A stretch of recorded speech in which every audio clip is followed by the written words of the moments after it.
A selenelion is a total lunar eclipse that occurs when both the sun and moon are visible above the horizon. Of course, this is impossible in the heliocentric model, where the sun, earth, and moon must be aligned in a straight line so that the earth can cast its shadow on the moon. Science articles about them use words like impossible. This article from space.com includes the following phrases: a strange celestial sight traditionally thought impossible. An unusual effect, one that celestial geometry seems to dictate can't happen. Of course, then they go on to give their explanation of how this impossible event can happen after all. This illustration sums up the mainstream explanation quite nicely. As you can see, this happens because the Earth's atmosphere refracts light and the actual positions of the sun and moon are lower than they appear. Well then, that explains it. This guy's website says, some flat earthers observed the sun and moon appear at the same time during a total lunar eclipse. Predictably enough, they pick the most far-fetched explanation and conclude the Earth is not round. But in reality, this phenomenon is well documented and clearly explained. Well, first of all, it's not just flat earthers who have noticed this phenomenon, and our far-fetched explanation is actually the one that has the observational scientific evidence behind it. And nobody denies that the phenomenon is well documented. But let's find out if it's really clearly explained. This guy's website goes on to say the sun and moon should not be visible at the same time during a lunar eclipse. But it turns out that the atmosphere of the Earth refracts light. As a result, the actual position of the moon is about half a degree lower than where it appears.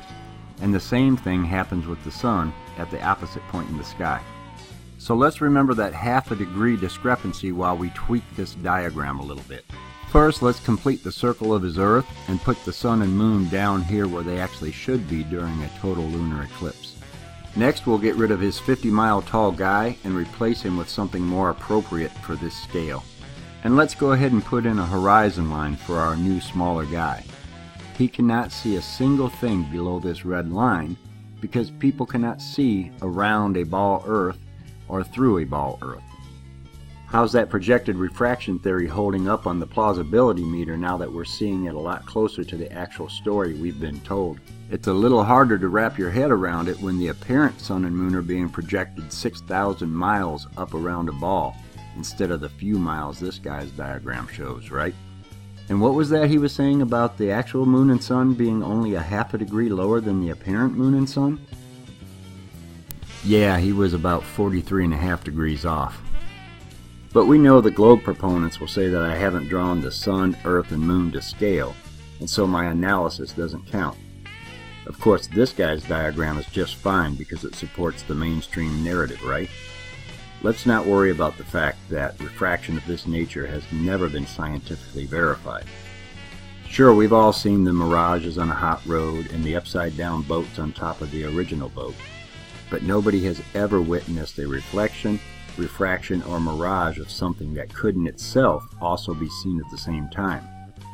So while they're free to make the completely baseless and unsubstantiated claim that we can see projected images of boats, mountains, cities, and the sun and moon, while the actual object is hidden behind the curve of the Earth, we recognize it as an absurd claim that has never been scientifically verified in real-world conditions.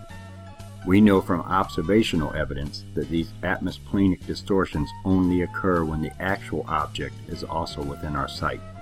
Anyway, while looking at this visual illustration of how selenelions work on a globe, let me give you the irrefutable proof that they can't. If the super tall man there is looking at a projected reflection of the moon right now, then the actual moon must have recently set. He is about to see the moon set for the second time in an hour. And if he is looking at a projected refraction of the sun, then he's about to see the actual sun rise within the hour. You see, he cannot possibly observe the refracted projection of either object above the horizon unless he has already watched one of the actual objects set and is about to watch the other one rise. And who among us has ever observed 2 moonsets in one night or 2 sunrises in one day?